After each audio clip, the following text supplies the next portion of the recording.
如果你现在手里持有澳元、纽元，或者你正打算在澳洲或纽西兰买房、做生意，甚至只是想存点养老金，那你一定要看到最后，因为我们正在经历一个可能10年才出现一次的财富大洗牌。这不是危言耸听，是我这几天看住盘面悟出来的道理。我在最后准备了一个 bonus， 是一个我自己私藏的，用来判断什么时候该贪婪的小指标，非常简单，小白也能用，看完你就会了。最近这段时间，大家有没有感觉到气氛有点诡异？就在前几天，纽西兰那边突然像是泄了气的皮球，央行虽然嘴硬，但身体很诚实，官方现金利率 OCR 按兵不动，这意味着纽西兰这个曾经的加息狂魔，现在有点扛不住了，经济有点冷，他们不敢再下重手了。但是你看看隔壁澳洲，澳洲现在就像是一个正在憋气的举重运动员，脸都憋红了，但就是不肯放下杠铃。澳洲的通胀还在粘着，就业数据还硬挺住，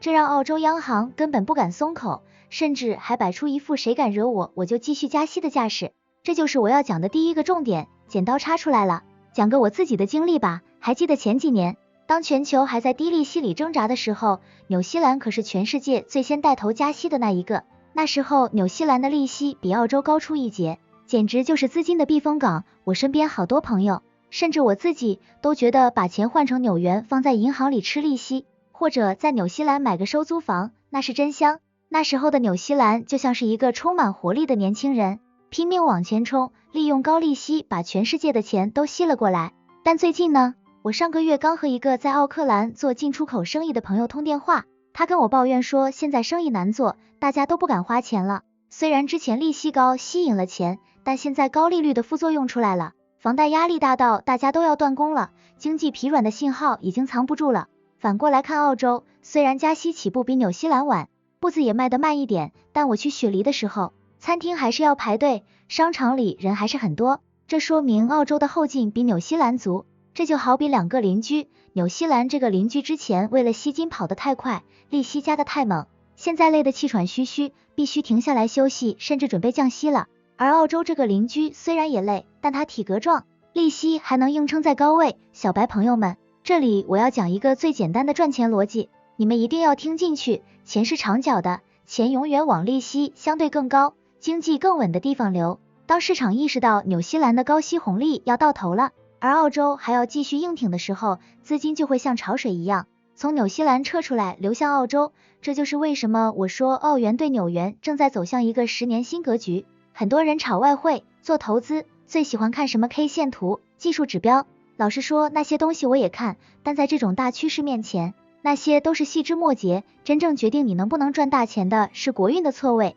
我心里一直有个声音在告诉我，现在的澳纽交叉盘就像是一个被压到底的弹簧，纽西兰越早认怂，澳洲撑得越久，这个弹簧就压得越紧，一旦反弹，那个力量是惊人的。其实投资到最后投的是人性，为什么很多人在这个时候会亏钱？因为习惯，我们习惯了前2年纽西兰领跑高息的强势，习惯了澳元对纽元在一个低位徘徊，这种习惯会让你麻痹，就像温水煮青蛙。我见过太多人在生意场上精明的要死，但在这种大趋势转折的时候，却因为舍不得或者没反应过来，错过了资产翻倍的机会，甚至把这几年赚的辛苦钱都吐了回去。这让我想起我刚入行那会儿也犯过同样的错误，那时候也是一个类似的转折点，我死守住旧的思维模式，觉得不可能跌那么多吧，结果市场狠狠地教训了我一顿。那个晚上我记得特别清楚，我坐在电脑前看住账户缩水，心里那种无力感，所以我拍这个视频就是不想让你们再体验那种无力感。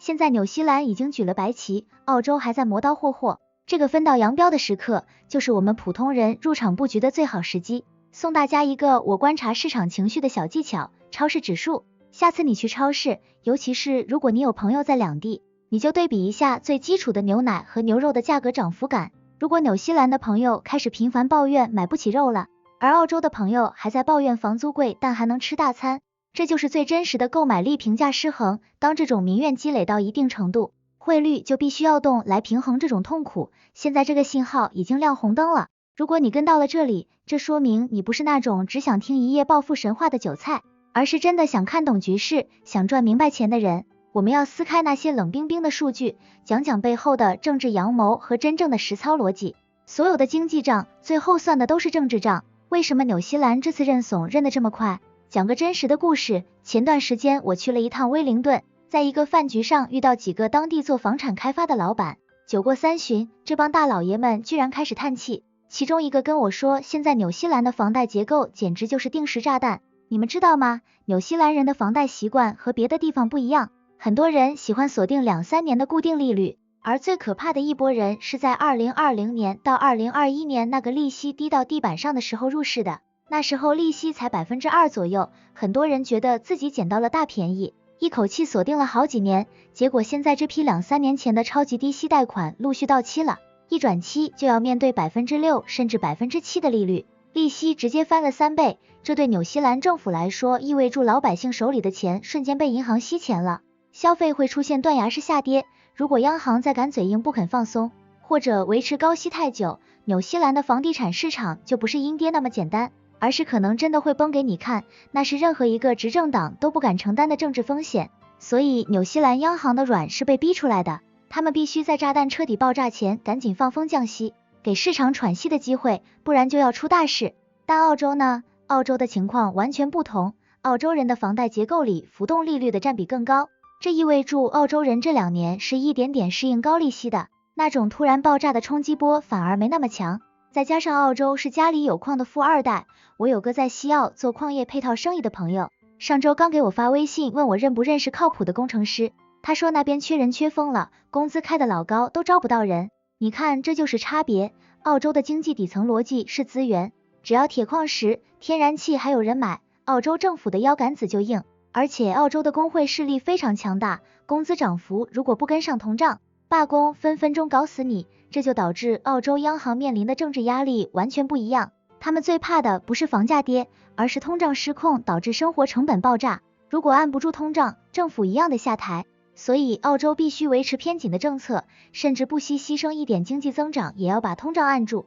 这就是我说的政治博弈。纽西兰为了保住房产这个命根子不得不牺牲汇率，而澳洲为了压通胀稳工资不得不维持高息。那么作为普通投资者，或者像我这样看重现金流的人，这里面的赚钱机会在哪里？我不想给你们讲什么复杂的期权期货，我们讲最简单最直接的逻辑。第一，做多澳纽交叉盘，如果你有配置外币的需求，现在这个阶段手里的纽元可以适当换成澳元，从长线看，澳元对纽元大概率会脱离过去几年的底部震荡区间，往上走一个台阶，这是一个长达数年的大趋势。第二，资产配置的转移，如果你是在这2个国家都有业务的老板，或者你有意向投资，现在去澳洲看机会，可能比在纽西兰死守要好。我在纽西兰见过太多朋友，死守住几年前的成功经验，觉得房价还会涨，结果现在被现金流拖死。而在澳洲虽然成本高，但流动性还在，机会更多。我给你们透露一个我自己的操作思路，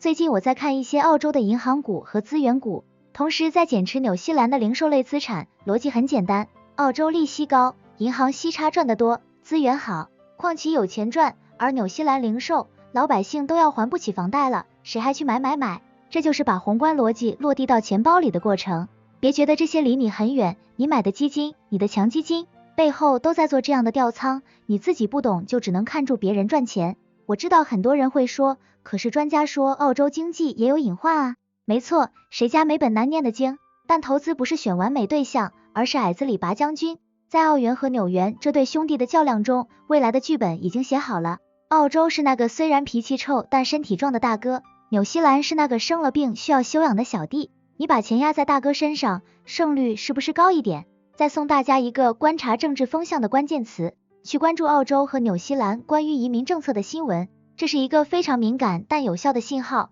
如果你看到纽西兰开始收紧移民，因为基础设施扛不住了，这对经济是利空，纽元会跌。如果你看到澳洲虽然嘴上喊住削减移民，但实际上还在悄悄引进技术工人，这说明经济活力还在，利好澳元。别看那些大标题，要去读细则，这就是我平时做功课的方法。我有个在澳洲做持牌移民顾问的朋友跟我透底，他说澳洲虽然明面上抬高了门槛，但对于真正能创造税收的技术人才，那是开了绿灯的，这就是澳洲的聪明之处，他在筛选更优质的燃料来驱动经济，而纽西兰现在更像是在自我防御，这两者的心态完全不在一个维度上。我曾经在雪梨的海边跟一个当地的退休投资经理聊天，他跟我说了一句话，我记到现在。他说在南半球混，你得看太阳先照到哪，以前是纽西兰先亮，现在这股光明显在往西移，这就是大周期。如果你能理解这种地缘政治带来的心理优势，你就不会被每天几十个点的跳动搞得焦虑不安，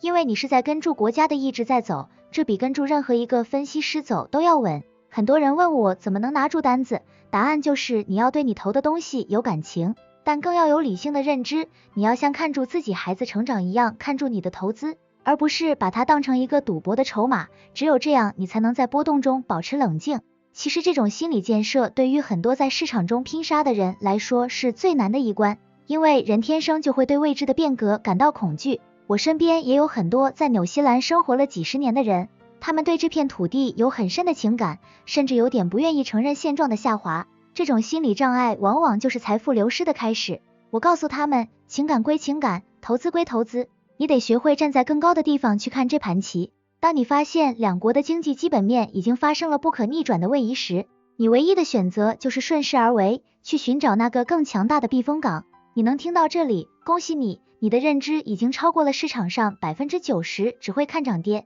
听消息的小白。当大家还在纠结明天汇率是涨10个点还是跌20个点的时候，我们要看的是未来3到5年的大钱。你能看到这里，说明你心里一定有一颗不安分，想让资产翻倍的种子。我先给你们打个预防针，趋势是明显的，但过程一定是痛苦的。在金融市场里有一种东西叫假动作，虽然我看好澳元对纽元走强，但市场绝对不会一条直线拉上去，它会在那里反复震荡，洗掉那些加了高杠杆、心态浮躁的人。我有个学生，去年听我分析说澳元强，他兴奋的不得了，直接开了50倍杠杆冲进去，结果一个小小的数据波动，他就爆仓了，回头跑来问我不是说要涨吗？我只能摇摇头。趋势是留给有耐心的人的，不是留给赌徒的。如果你想在这个10年新格局里赚到大钱，第一条投资建议就是去杠杆，拿长线。这不是在教你保守，是在教你如何在风暴中活下来，然后吃到最肥的那段肉。未来的走势我认为会分3步走，第一步是磨底期，就是现在。纽西兰虽然按兵不动，但市场还在观望澳洲会不会跟住降，这时候汇率会很纠结。第二步是拉升期，当澳洲央行明确表示我们今年不降息，而纽西兰开始放风要降息救市的时候，那个汇率差会像火箭一样窜上去。第三步是定型期，澳元对纽元会维持在一个高位，变成一种新常态。这就是为什么我说这是一个10年的新格局。很多人问我这中间会不会有意外，当然有，比如全球经济突然大崩溃，或者地缘政治大爆发。但即便在极端情况下，澳洲的资源属性也比纽西兰的农业属性更有抗风险能力。这就是我要教给你们的底层逻辑，你要买的是那个在乱世中更有话语权的资产。我曾经看过一个投资大师的笔记，他说最好的投资就是买入那些别无选择的东西。现在澳洲对于全球供应链来说就是那个别无选择，而纽西兰的乳制品虽然好，但并非不可替代。这种替代性的差异直接决定了两种货币在危机感来临后的表现。你要明白，在这个弱肉强食的世界里，资源就是最硬的底气。澳洲人手里握着铁矿、煤炭和天然气，这些是现代工业的粮食，只要人类还要盖房子，还要用电，澳洲就有源源不断的收入，而纽西兰面临的是更复杂的转型阵痛。当这种底层逻辑的差异被市场彻底消化时，就是我们收获战利品的时候。如果你觉得盯盘太累，或者你根本不想去碰外汇交易，有没有办法分享红利？当然有，这就是我要送给大家的懒人致富策略。首先是澳洲高股息资产，既然澳洲利息高，那些能稳定派息的澳洲大企业，比如大银行、能源巨头，就是你的现金奶牛。你换了澳元去买这些股票，既赚了汇率差，又赚了股息，这叫双赢。其次是澳洲房地产的细分机会，很多在纽西兰撤资的钱会涌向澳洲。如果你有实力去关注澳洲那些有强大产业支撑的城市，不一定是雪梨、墨尔本，看看布里斯本或珀斯，那里的租金回报率在未来2年可能会惊艳到你。说实话，我做投资这么多年，最大的感悟不是技术有多强，而是心态。很多人在外面打拼，压力很大，总想着要在市场里一把翻身，但越是这种心态，越容易被市场吃掉。真正的投资高手其实都是优雅的猎人，他们花 90% 的时间在观察，在等待，只有 10% 的时间在出手。我看过太多人在纽西兰风光的时候重仓，在澳洲崛起的时候犹豫，这就是人性。我们总是迷恋过去的成功而恐惧未来的变革，但我希望我的观众是那一群能跳出情绪，冷静看局的人。当纽西兰的房产中介还在忽悠你快入市的时候，当澳洲的物价让你觉得有点贵的时候，你要看到背后的逻辑，痛是因为在转型，贵是因为有需求。你要明白，所有的红利本质上都是对认知的补偿。如果你能忍受别人在短线波动中的喧嚣，你就能拿住长线趋势中的神稳。我记得有一年金融危机，我身边的人都在割肉，但我看住那些基本面没变的资产，我选择了关掉电脑去旅行。等我回来的时候，市场已经给了我最丰厚的回报。投资有时候就像酿酒，你得给时间一点时间。今天的分享就到这里，我们从宏观讲到微观，从政治讲到人性，这是一场财富的马拉松，不是100米冲刺。如果你觉得这内容对你有启发，记得关注我。在未来的日子里，我会持续跟进澳纽市场的每一个微小变化，帮你守住钱包，发现机会。最后说好的 bonus 送给大家，这是我自己的一个私房避险清单。如果你觉得澳洲、纽西兰现在都不稳，想给自己的资产上一份保险，请记住一个词叫实物黄金。在澳纽汇率剧烈波动的时候，这两个国家的本币相对黄金往往都是走弱的。我的习惯是，不管市场怎么变，我的资产组合里一定会有5%到10%的实物金。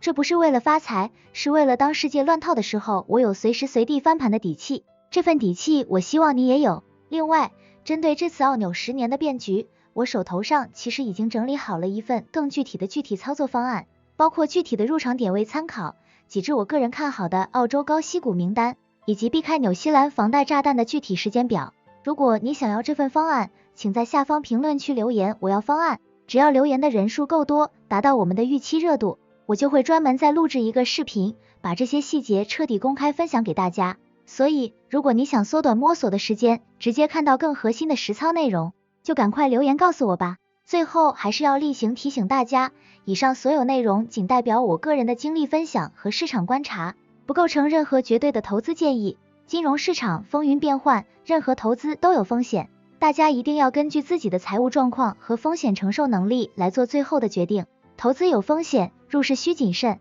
那么，你到底是看好澳洲的强韧，还是看好纽西兰的转机呢？欢迎在评论区留下你的看法。如果你喜欢今天的分享，请一定要点赞、关注并分享给你身边也在做投资的朋友。你们的支持就是我持续输出的最大动力。这里是赚钱角度，我们下期视频见，拜拜。